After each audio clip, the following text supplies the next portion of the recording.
Mungkin ada orang yang Anda kurang suka, tapi Anda tetap harus menghargainya.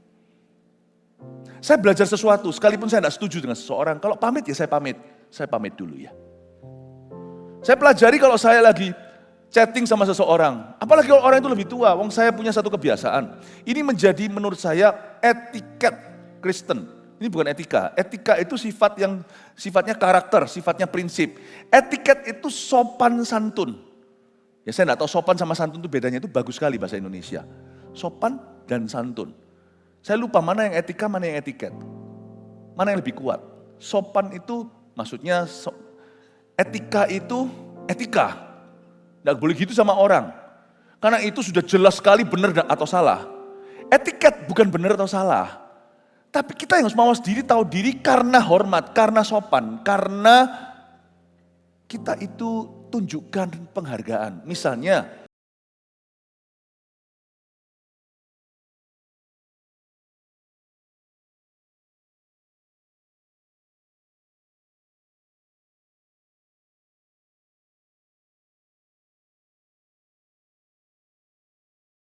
dan penuh dengan berkat-berkat Allah. Mari kita sekarang belajar tentang sebuah rema, banyak rema luar biasa dari analisa silsilah keluarga. Saya tidak akan kasih poin-poinnya seperti ibadah tadi sebelumnya. Saya akan nge-flow dengan Roh Kudus ayat per ayat dan nanti saya akan bahas nama-nama mana yang muncul di dalam roh saya waktu saya menceritakannya, waktu kita baca firman, dan Anda yang bisa menangkap sendiri rema-rema dari Tuhan. Ada satu keluarga yang sangat interesting sekali di kitab Keluaran, yaitu keluarganya Musa dan Harun. Dan saya mau menganalisa silsilah keluarga mereka. Sebenarnya kalau kita itu mau benar-benar mengadakan investigasi, silsilah atas kita, silsilah bawah, Anda pasti lihat ya, pasti ada kutuk, ada berkat. Kalau yang atas ya, yang bawah nggak usah ada kutuk lagi kalau Anda sudah diperbaharui. Tapi sebenarnya family tree itu bisa menjadi sebuah testament atau menjadi kesaksian. Tahukah bibit bobot bebet, bibit itu ada, bahwa heritage itu nggak bisa disangkali. We must be thankful to our parents. Kita harus bersyukur untuk orang tua kita yang takut akan Allah. Ya, anak-anak misionaris, anak-anak hamba Tuhan, memang diserang sama setan. Tetapi kalau benar-benar bertahan, baik orang tuanya tetap loyal dan setia sampai akhirnya, dan anak-anaknya pun tidak akan lari kemana-mana. Kecuali kalau memang papa mamanya buka celah. Sebenarnya kalau kita mau lihat dari family tree atau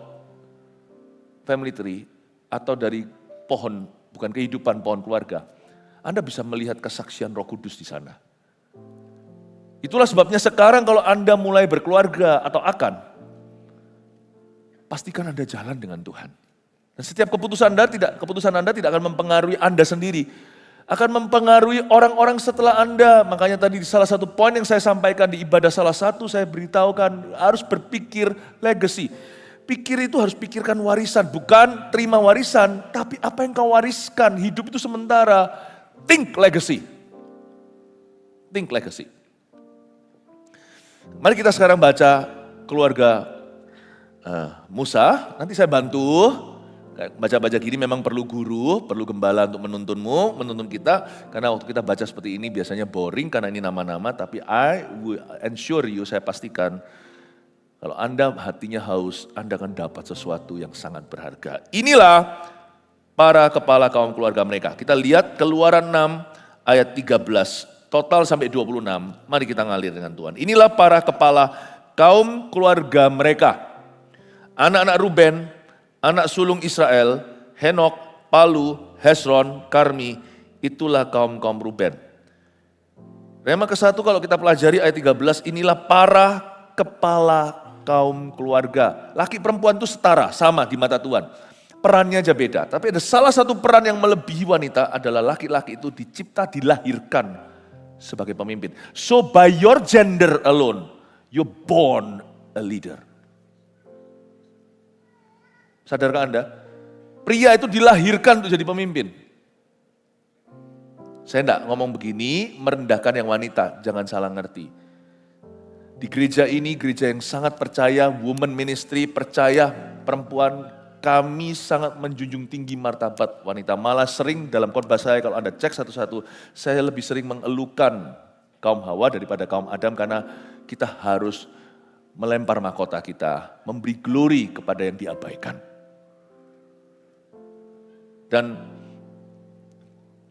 saya meskipun selalu kita itu, ini adalah gereja yang gentleman, ya sama perempuan, karena gereja yang mengajarkan untuk cinta mama, cinta istri, cinta anak perempuan.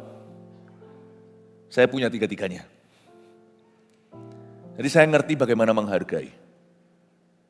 Tapi jangan lupa, mau diputer-puter gimana pun juga nggak bisa nggak. Laki itu dilahirkan sebagai pemimpin. Jadi Anda tidak bisa berkata, aku udah dilahirkan jadi pemimpin. Nonsense, you're born as a leader if you're a man.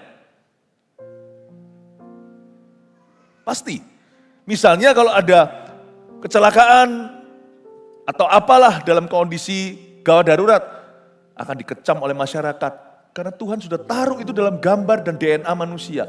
Kalau ada laki dan perempuan di sana, perempuan yang gendong laki keluar dari api, semua orang kan marah.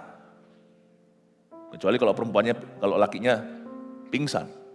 Selalu laki yang harus keluarkan anak-anak dan wanita. Dia tinggal terakhir di kapal yang karam. Your gender, Tuhan taruh DNA leadership di sana. You like it or not. Makanya itu, kalau kita adalah seorang pria, kita harus pulih gambar diri. Makanya itu laki harus pulih di dalam rumah Tuhan. Mungkin juga masa lalunya ada kesan-kesan seperti LGBT. Tapi Anda harus pulih gambar diri meskipun nanti kayak kita misalnya, seringkali kita dikatakan yang dari Jawa, kita itu medok bahasa Indonesianya. Enggak apa-apa sih. Ada juga orang laki-laki yang mungkin medok. Masih ada masuk gerak-geriknya atau cara bicaranya agak sedikit feminin. Asal Anda tidak hidup di dalam dosa, penyimpangan, medok-medoknya itu sudah melekat. Asal kerohanian dan hidup Anda, pilihan-pilihan hidup Anda sehat. Tidak ada orang bisa menuduhmu. Itu hanyalah asumsi belaka. Kecuali kalau kita sudah melakukannya, kita hidup aktif dalam dosa, langsung di perilaku. Nah itu sudah buah nyata. You tidak bisa lari, tidak bisa sangkali. Jangan takut orang asosiasikan apa. Whatever people may say about you. Lihat itu situ, kayak cewek dan sebagainya.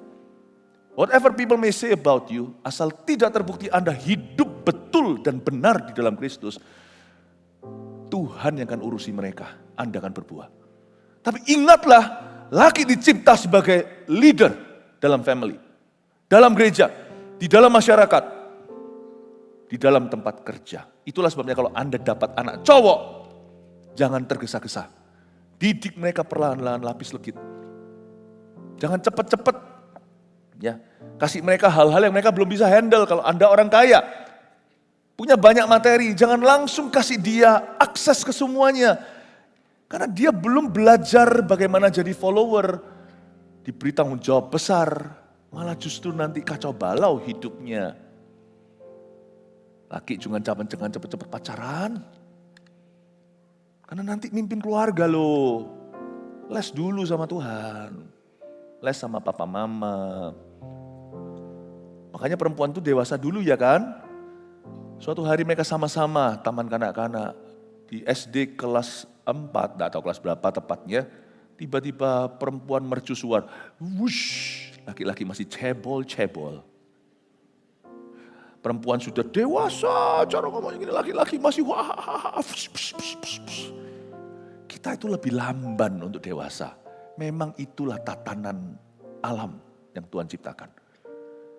Karena Tuhan perlu waktu lebih panjang untuk bentuk leadernya. Jadi kalau Anda punya anak cowok, jangan dimanja. Tapi juga jangan dikerasi, nanti dia memberontak hatinya itu. Janganlah bapak-bapak Efesus katakan bangkitkan amarah. Jangan provokasi, tapi penuh kasih. Tapi Anda harus program anak Anda untuk berhasil. Program betul. Ya. Ini kenapa ayat 13 bunyi begitu? Inilah para kepala kaum keluarga mereka. Tuhan itu ngitung kepala, itu hitung dari leadernya dulu. Wah, inilah kepala para kaum pemimpin.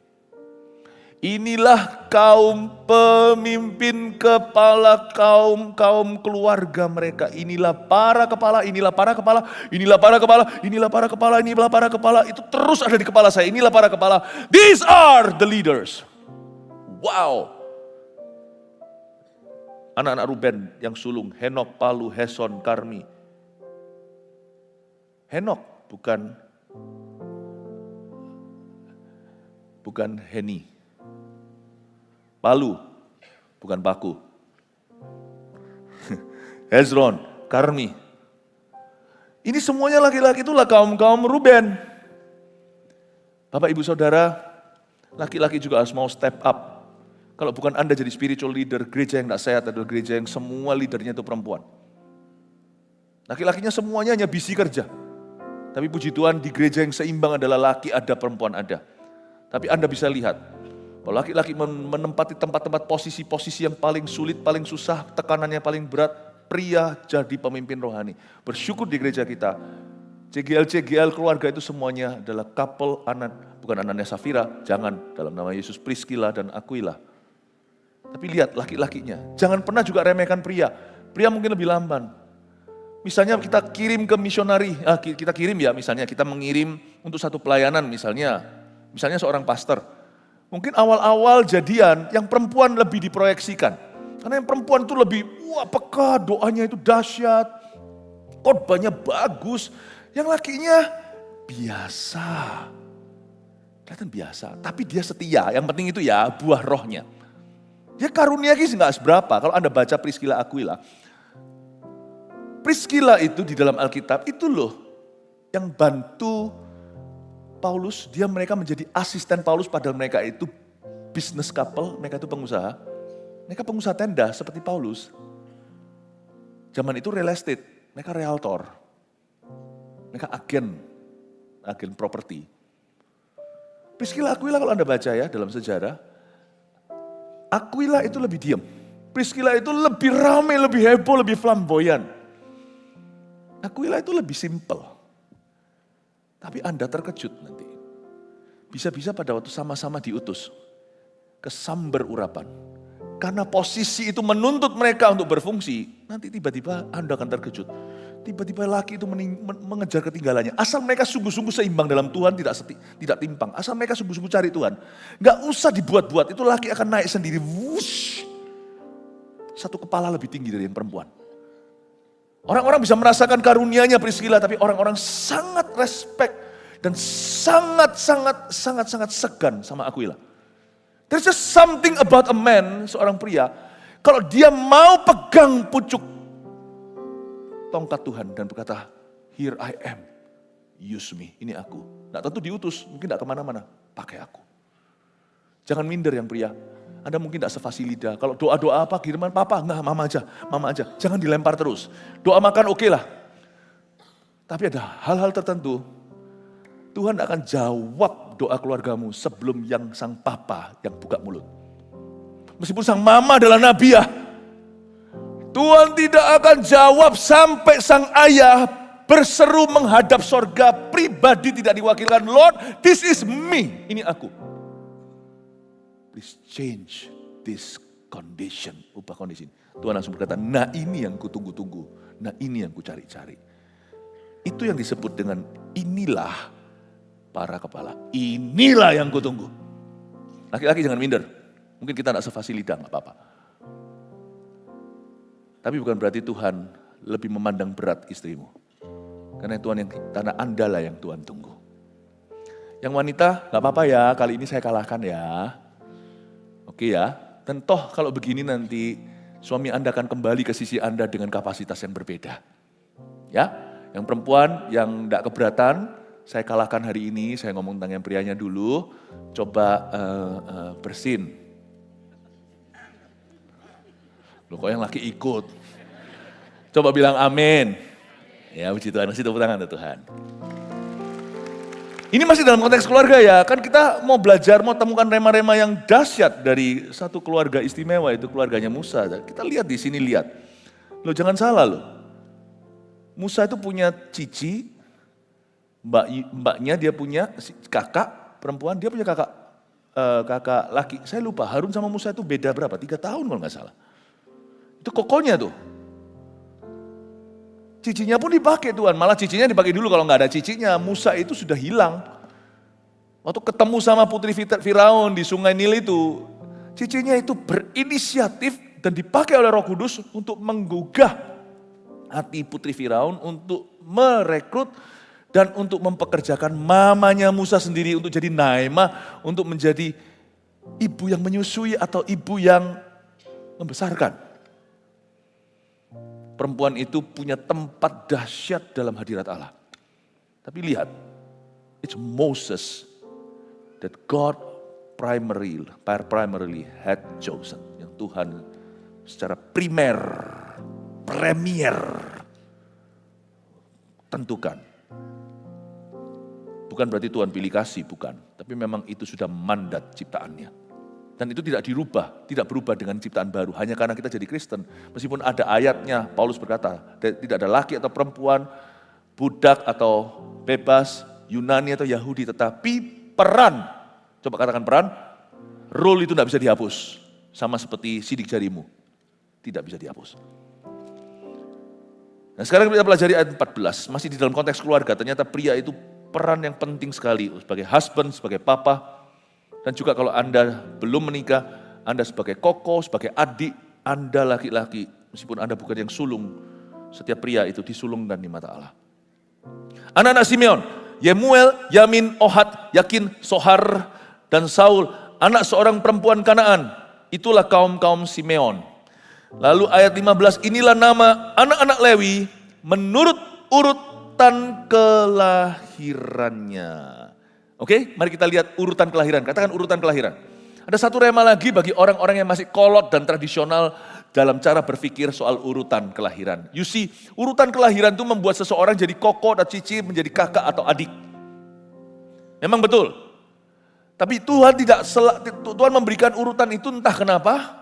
Siapa dulu yang datang ke dunia dari antara mereka bersaudara. Which is something good.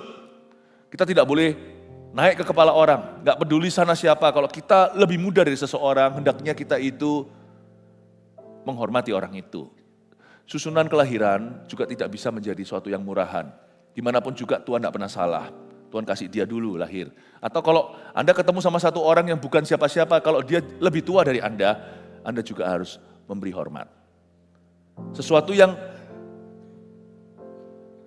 culture kebudayaan timur itu lebih bagus dari barat. Tapi kalau timur itu basa-basinya nggak bagus. Barat itu terus terangnya bagus. Tapi kalau timur, culture of honor atau yang namanya budaya untuk menghormati itu lebih bagus. Di sini orang tidak sembarangan. Waktu saya masih sekolah dulu di bagian barat dunia, di North America atau Amerika Utara. Waktu saya bukan kuliah, waktu saya sekolah, kuliah kan sudah hamba Tuhan, itu pun masih ada yang begitu. Itu kaki ya, it's okay kalau di kelas. Di sini bisa patah tuh kaki. Kaki diangkat ke meja. Guru ngajar di situ, kaki diarahkan ke sana. Tapi ya nggak apa-apa, namanya hak asasi manusia. Ya nggak diapa-apain.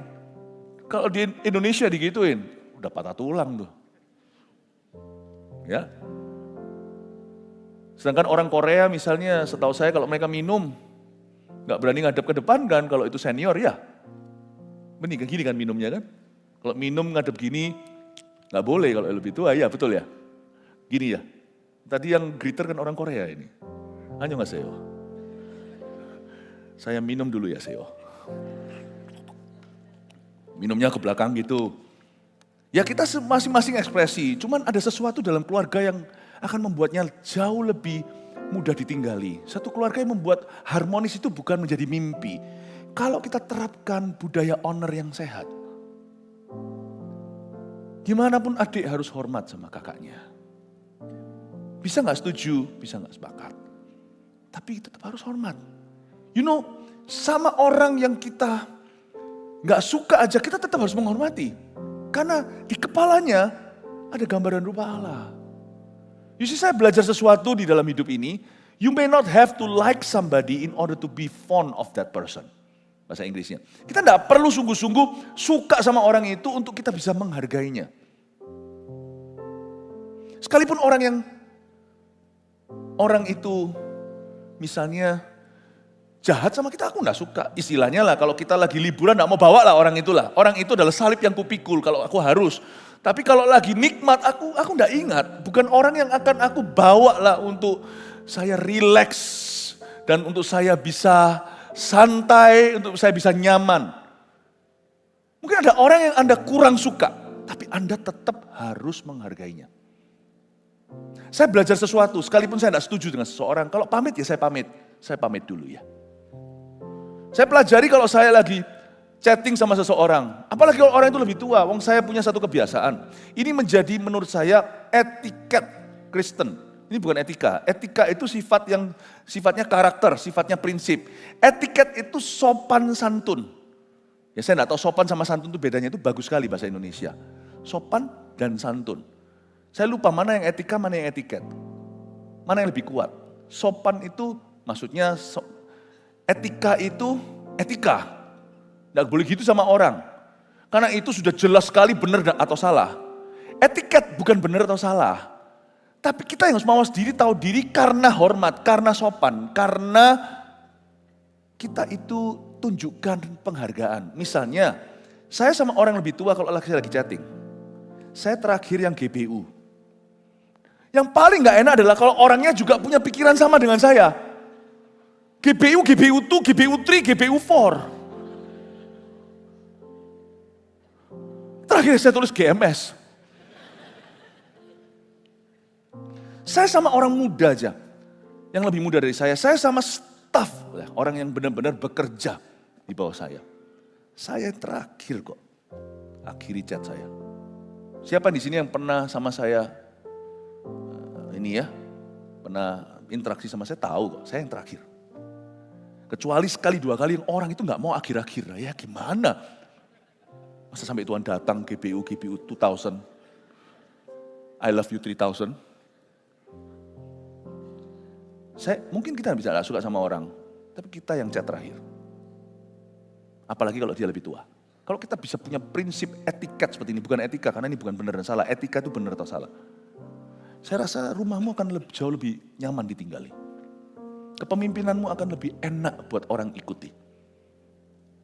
Karena kita tidak akan kurangi disiplin kalau orang perlu menerimanya dari kita. Kita juga tidak akan basa-basi dan atau apalagi kompromi kalau memang saya perlu tegas. Tetapi itu membuat satu rumah itu lebih hangat. Suasana itu lebih sejuk. Kalau Anda baca di sini, saya dapatkan kalimat. Inilah nama anak-anak Lewi menurut urutan kelahirannya. Be respectful. Termasuk towards your enemy. Orang yang kamu musuhi. Saya gak suka sama orang, tapi kalau memang dia adalah kerabat, kan saya berhak untuk suka tidak suka. Itu kan preferensi, tapi tidak boleh mengubah kelakuan saya. Saya harus profesional, bukan pura-pura. Tapi saya harus bisa menyeret tubuh saya. Untuk melakukan apa yang merupakan etika. Karena etika tidak bergantung dengan keadaan atau kondisi atau sikonmu. Etika itu tidak pandang bulu siapa dirimu. Mau raja kek, kalau raja itu didatangi mamanya, dia harus turun dari tahtanya. Dan dia harus menunggu ibunya. Itu etika.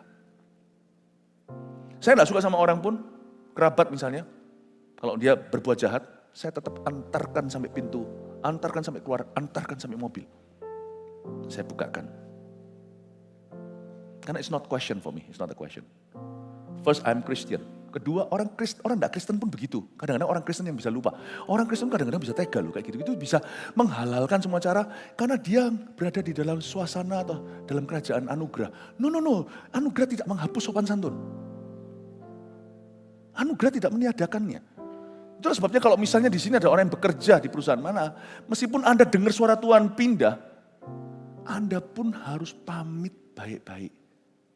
Jangan bakar jembatanmu, karena kau tidak tahu kapan kau salah, kapan kau perlu kembali. You never know. Don't burn your bridges. Inilah nama anak-anak Lewi. Saya suka sekali kalimat ini, Rema, menurut urutan kelahirannya, menurut urutan kelahirannya, menurut urutan kelahirannya. Wow, penekanan. Tapi ada satu hal lagi yang kita bisa pelajari dari Rema ayat 15 ini, yaitu bahwa urutan kelahiran bukan segala-galanya. Nah, setelah mengatakan semua tadi itu, tetap sebaliknya saya akan tunjukkan bahwa urutan kelahiran itu bukan everything. Buktinya saya tunjukkan ya. Gerson, Kehat, dan Merari, umur Lewi 137 tahun. Anak-anak Gerson, Libni, dan Simei menurut kaum mereka. Oke, itu si Koko, si Tako. Anak-anak Kehat, Amram, Yizrar, Hebron, dan Uziel, umur Kehat 133 tahun. Itu Lauer, itu anak kedua. Gerson tadi, lalu Kehat. Coba lihat anak Kehat ya, anak-anak Merari, Mahli, dan Musi, itulah kaum-kaum Lewi menurut urutannya. Dan Amram mengambil Yokebed, mulai masuk ke papa mama Musa. Do you see, Tuhan punya pemilihan tidak bergantung urutan? Lihat gak? Anak Lewi, takenya Gerson, tapi Kehat itu adalah ayahnya Amram. Amramlah yang ambil Yokebed, saudara ayahnya, menjadi istrinya, dan perempuan itu melahirkan Harun dan Musa. Lauer yang dipilih. Anak kedua. Jangan takut kalau Anda dipupuk bawangkan, karena pemilihan Tuhan tidak bergantung tindakan dan perlakuan orang terhadapmu. Baik Anda jadi favoritnya atau Anda less favorit. Tuhan itu dalam kedaulatannya bisa pilih anak manja, Tuhan bisa pilih anak buangan, bahkan anak tiri sekalian. Termasuk Yefta, salah satu hakim-hakim itu mamanya pelacur, itu anak sudah dibuang. Lu itu kesalahan gua. Begitulah ceritanya. Dari urutan kelahirannya, ironis Allah tidak memilih untuk menurunkan Musa ke dunia. Papanya nabi terbesar bangsa Israel terutama dilahirkan oleh anak kedua, Kehat, papanya Amram, mengambil Yokebed. Jangan pernah pilih kasih sama anak, karena Anda tidak tahu, kadang-kadang pupuknya sorga itu yang membuat nanti semua pekerjaan Allah bertumbuh dahsyat itu bisa jadi adalah pupuk bawang bagimu. Allah bisa memakai yang tidak menonjol. Batu yang dibuang oleh tukang bangunan menjadi batu penjuru. Hal itu terjadi dari pihak Tuhan, suatu keajaiban bagi kita. Saya mengutip firman ini di Ibrani. Anaknya Kehat, mari kita lihat ayat yang 19, dan Amram mengambil Yokebed saudara ayahnya menjadi istrinya, dan perempuan itu melahirkan Harun dan Musa baginya. Umur Amram 137 tahun. Ya. Lebih tua, dia hidup lebih lama 4 tahun dari ayahnya. 133.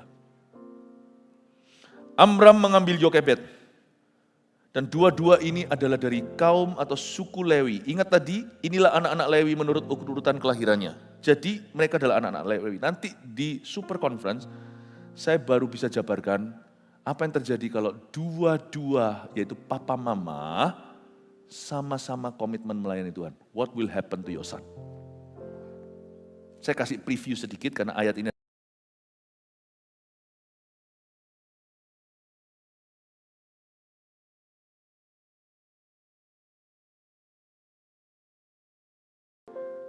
Dan komplikasi indah terjadi pada anak mereka. Melahirkan Harun dan Musa baginya. Kita lanjut aja ya, itu nanti untuk Super Conference ayat 20. Anak-anak Yizar, Korah. Oh no. Aduh Korah. Dengar ini aja, dengar kata Korah aja udah mules. Karena Korah itu nanti mati. Dihukum Allah. Nggak pakai cara apa? Ditelan hidup-hidup oleh bumi. Itu bencana gini pernah terjadi di dunia. Itu tiba-tiba tanah itu menganga, lalu habis itu ketelan orang di dalamnya. Tanah itu bisa berombak langsung, orang-orang mati setelahnya.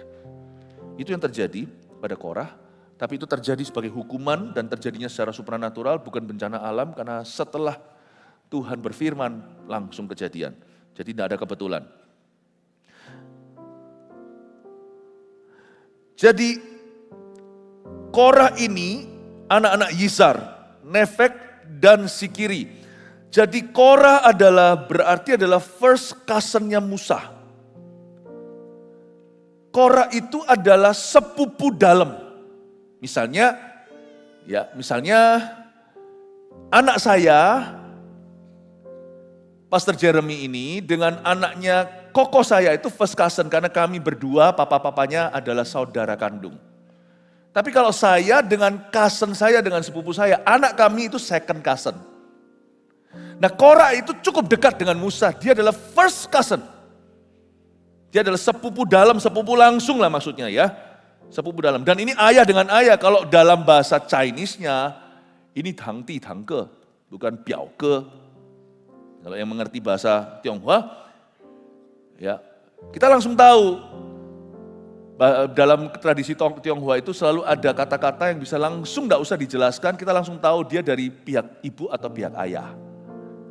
Dia tahu, yang tua itu disebut bobo, ya, yang muda disebut susu. Nah sekarang di Indonesia kan, di Surabaya khususnya ada susu dan ai.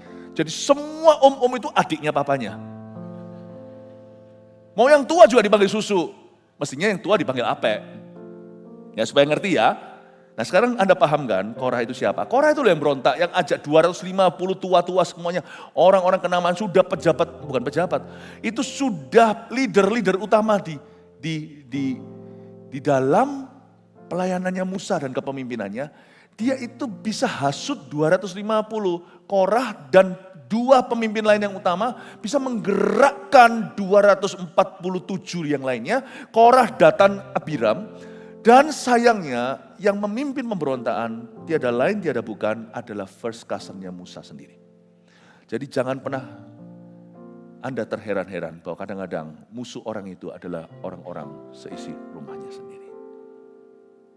Makanya berbahagialah kalau kita itu bisa sama keluarga kita itu sama-sama melayani Tuhan sevisi, itu paling happy, sungguhan. Itu bonus tiada duanya, itu orang kaya juga gak punya.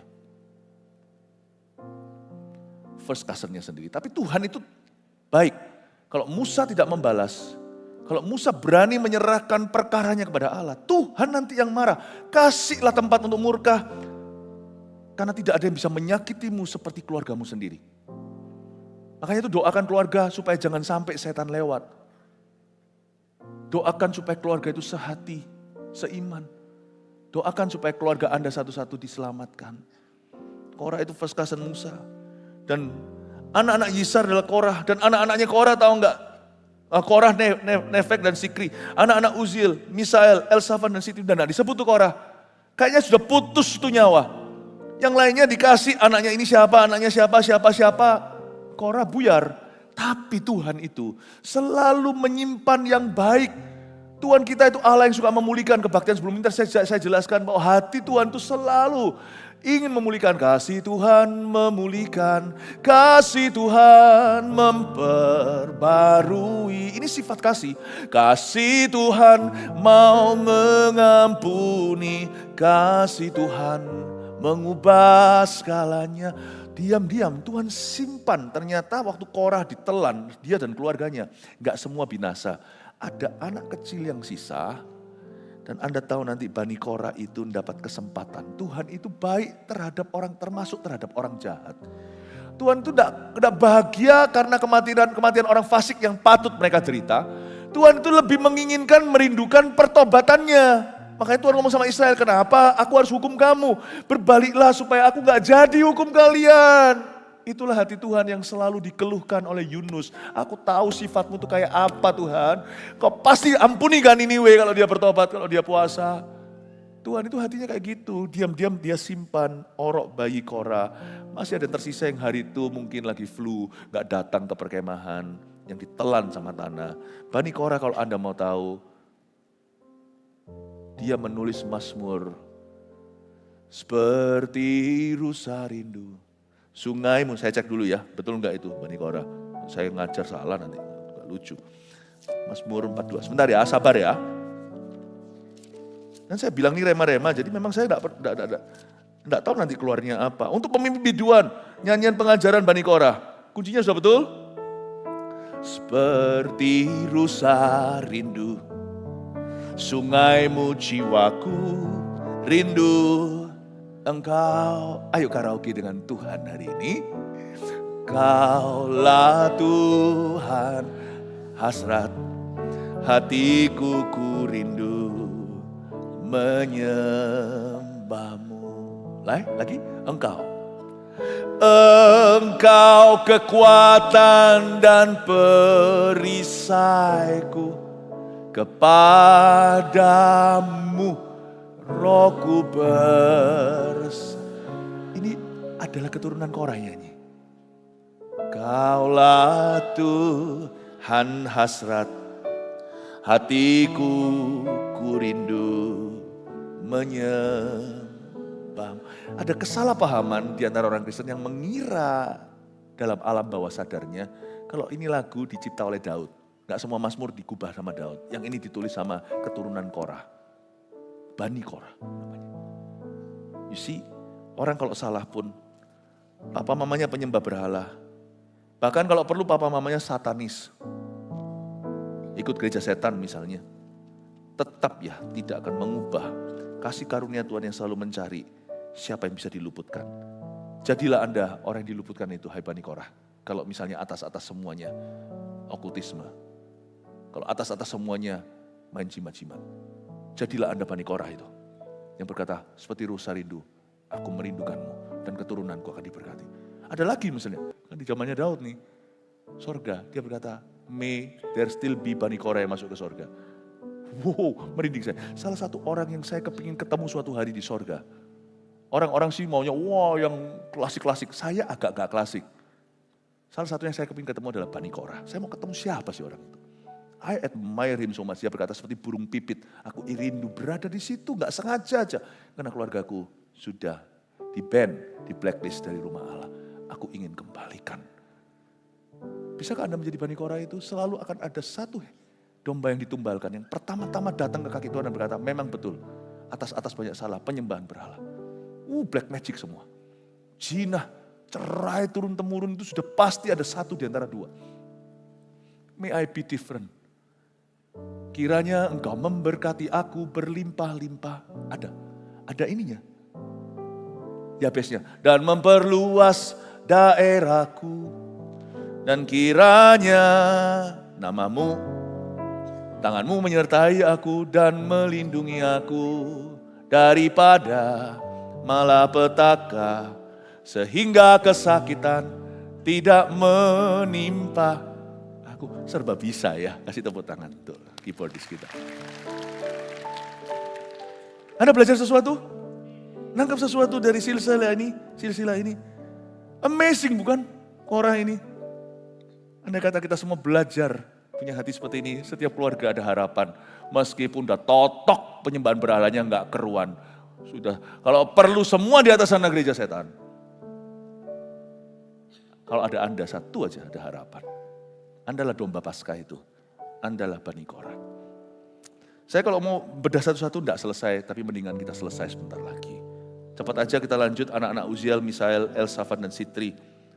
Ya. Dan Harun mengambil Eliseba, anak perempuan Aminadab, saudara perempuan Nahason menjadi istrinya, dan perempuan itu melahirkan baginya Nadab, Abihu, Eleazar, dan Etamar. Saya harus tahan diri, ada semua itu saya mau jelaskan satu-satu, tapi mari kita fokus saja kepada 4 anak Harun, Nadab dan Abihu. Itu dua-dua mati karena mereka mempersembahkan api asing, mereka main-main dengan pelayanan, pura-pura, sandiwara, pasang kawi-kawian, palsu-palsuan, fake semua. Tuhan tidak suka fake goods, Tuhan tidak suka barang palsu. Matilah mereka kesambar api sendiri, tapi api Tuhan kali ini. Nadab Abihu adalah koko-kokonya yang pertama. Tapi Anda lihat ada 2 anak lagi, Eleazar dan Itamar. Itu anak-anak yang lebih pupuk bawang, yang lebih buncit di belakang. Bukan buncit, kalau buncit itu ini apa? Yang apa di belakang? Pontot di belakang. Bahasa apa sih itu? Bahasa Indonesia kah? Bukan ya, yang paling belakang. Anda lihat ya. Kalau Anda baca Eleazar dan Itamar, long time ago saya pernah khotbah tentang Eleazar. Eleazar ini dari antara 4 anak, yang berkarisma itu 2 kakak. Eleazar dan Itamar itu, Eleazar itu anak yang ketiga, dan dia tidak berkarisma. Tapi dia punya satu kelebihan, dia selalu get the job done. Itu yang dipilih Tuhan, lucu ya. Eleazar itu tidak menonjol. Malah justru seringkali kalau di dalam ruangan itu orang ingat siapa-siapa, orang itu selalu dilupakan. Dia itu yang tidak dilihat. Tapi nanti Anda tahu yang menjadi high priest. Eleazar anak Harun. mengambil salah seorang anak perempuan Putiel menjadi istrinya dan perempuan itu melahirkan Pinehas baginya. Itulah para kepala kaum keluarga orang Lewi menurut kaum mereka. Itulah Harun dan Musa yang diperintahkan Tuhan. Bawalah orang Israel keluar dari tanah Mesir menurut pasukan mereka.